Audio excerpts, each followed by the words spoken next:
Good morning, welcome to Resource Prepping. I'm your host, Greg. I want to continue on with why I believe the United States is going to fall and fall quickly. I did a video on civility in America is dead. If we can't talk to one another, be nice to one another without being offended, which we all are because somebody looks that way, somebody's skin color's that way, somebody said something, somebody did something. We're no longer talking. That's a division in America. Then I did a video on why I believe justice is a moth-eaten rag here in the United States, giving you plenty of examples of how the quote-unquote ruling elite serve no justice or very little because they're above the law, while the common working man, such as those people sitting in prison without trial, without charges, for a January 6th freedom of speech rally. So again, we have examples being made, dealt rather harshly by the people in power, and that's how dictatorships are formed. I want to continue on with the third pillar of why I believe America is going to fall. That's being kicked out and has been kicked out from underneath the table of the Republic, and that is moral compass.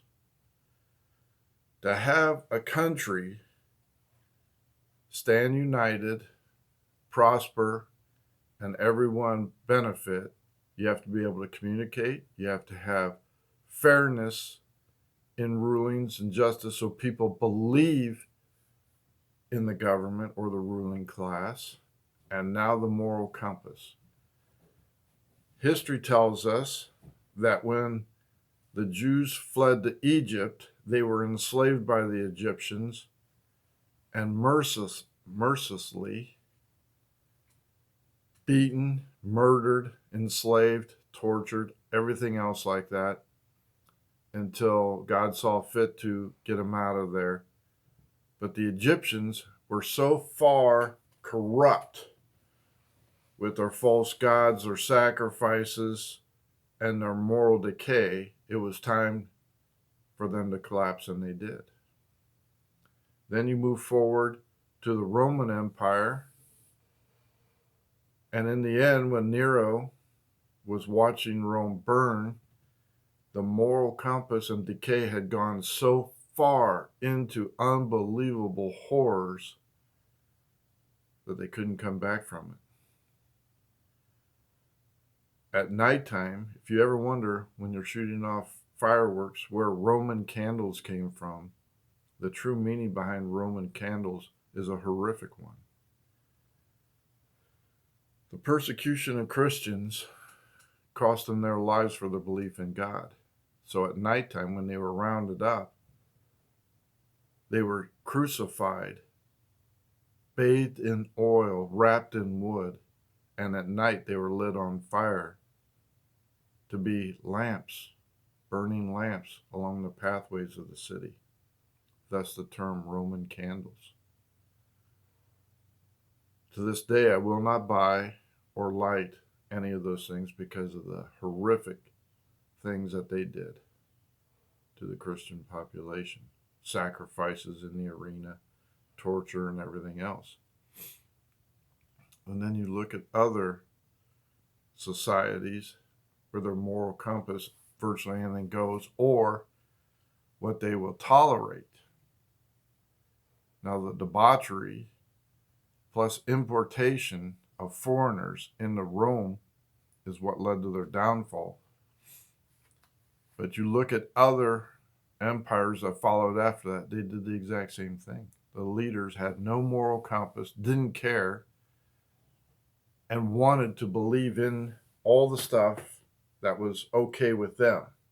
Torture, mayhem, freedom of sex, whatever was okay. You're moving forward.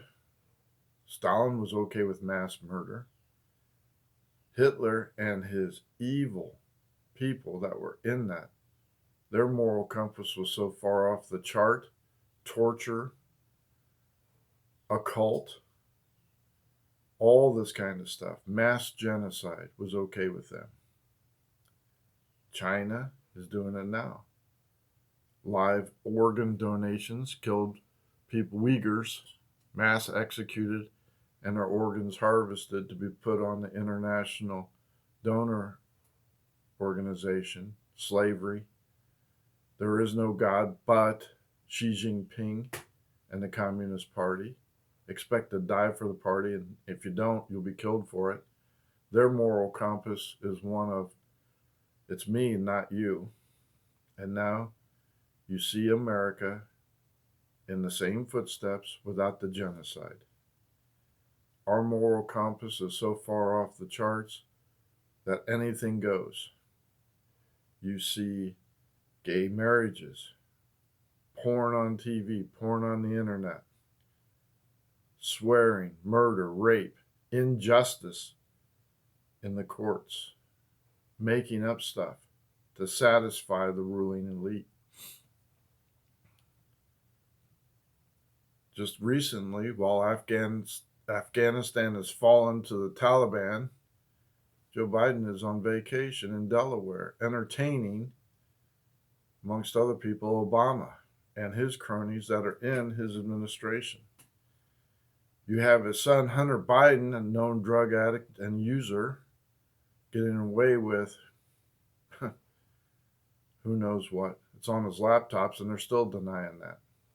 Corruption runs deep in Washington, and they don't care.